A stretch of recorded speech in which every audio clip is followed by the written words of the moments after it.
This is video tutorial 6, and in this tutorial we're going to take a look at ways that we can limit work on tasks, namely performance limits and range limits.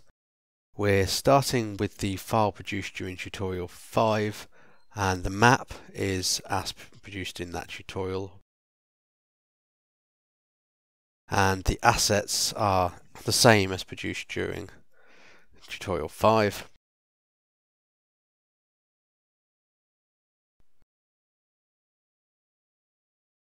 We've also used the skills we learnt in tutorial 4 to import some tidal current data, some significant wave height and some wind speed into this analysis.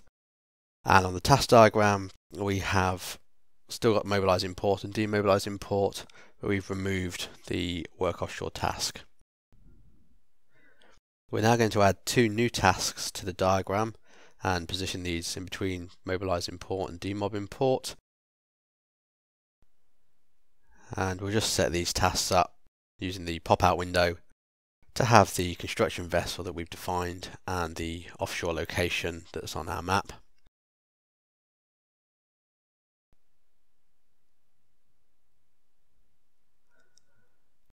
And we will name this first task performance limited. This is the task we're going to apply a performance limit to.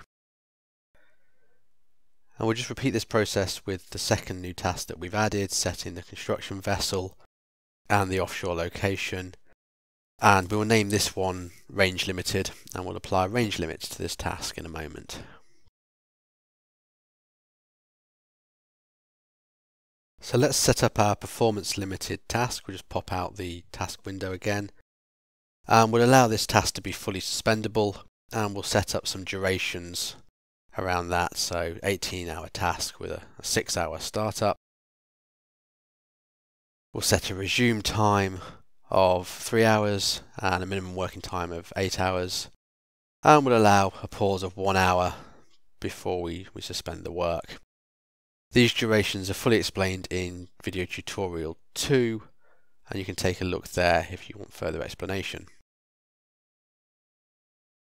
Here we're going to use the 50% limit, the performance limit, and we're going to limit both the wind speed and the significant wave height on this work. So we'll set a 12 meter per second 50% limit on the wind speed and 18 meters per second for maximum, and 1.5 meters of wave height and 2 meters of wave height for the 50% in the maximum.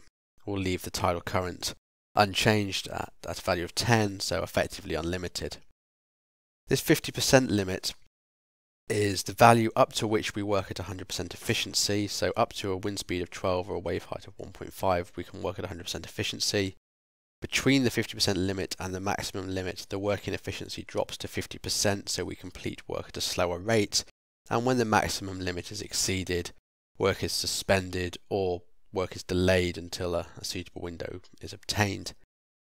This allows us to model the effect of, say, wind speed affecting a crane hook and the crane being moved slower as a result.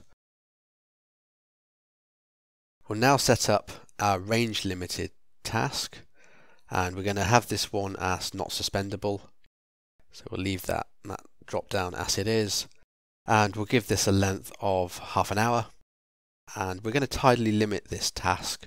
So this is essentially a short, non-suspendable slack water operation. We'll turn off the performance limits here, and we'll leave the wind speed and the wave height unlimited. And we're going to set a range limit on the tidal current. So we can click the change to range icon, and we now have the option to define two values, a limit in the negative direction or a limit in the positive direction. And we can set these values to anything that we like, and indeed they don't actually have to be negative and positive, provided that there is a range defined, there is a lower limit and an upper limit. We're going to set a limit of -0.2 and 0.8.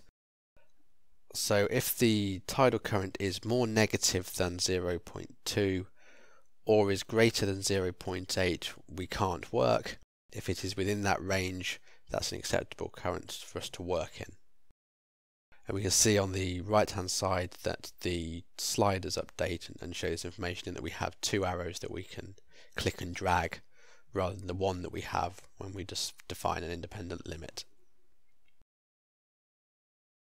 We can now connect up these tasks in a linear fashion, just quickly dragging and dropping the connections between them. And we can then set about running this analysis. So we'll switch to the Run tab.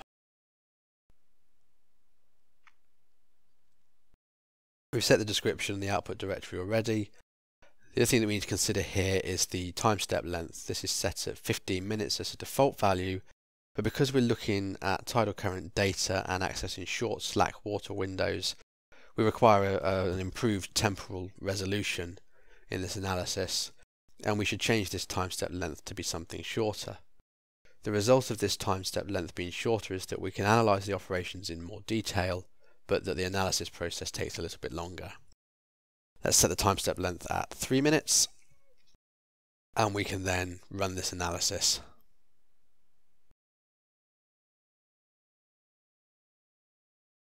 And we've just edited over the running of the analysis so that we don't have to sit here and watch the progress bar.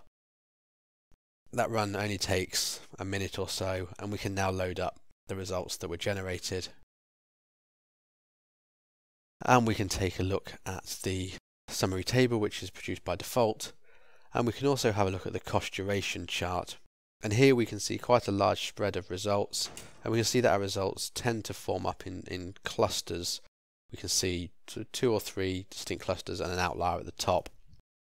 And this is just a result of the tidally limited task and not scheduling this work relative to the tides.